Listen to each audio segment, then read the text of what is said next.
Bener nggak sih guys, asal-usul nama kota Palembang karena banyaknya biji emas di Sungai Musi? Sumeko lovers pasti udah tahu kan, kalau kota Palembang terkenal dengan kota legenda. Nah, ternyata guys, ada banyak hal yang melatar belakangi asal-usul dari nama kota Palembang.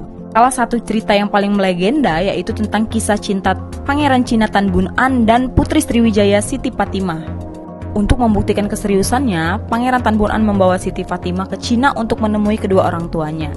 Setelah kembalinya keduanya ke Palembang, mereka membawa 7 guci yang berisi emas. Namun sayangnya, ketika dibuka oleh Pangeran Tan Bun An, ternyata isinya adalah sawi guys.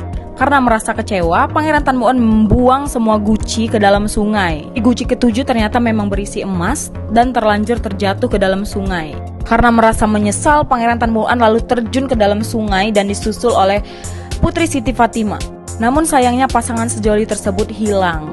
Hingga kini, Palembang tidak terlepas dari legenda terbuangnya harta Tan Bun An dari perairan Sungai Musi. Kota Palembang sendiri berasal dari bahasa Jawa yaitu limbang yang berarti membersihkan logam, emas, dan biji timah. Karena katanya pada zaman dahulu penduduk setempat itu sering melimbang yang berarti mencari biji emas atau harta berharga yang ada di sekitar Sungai Musi guys.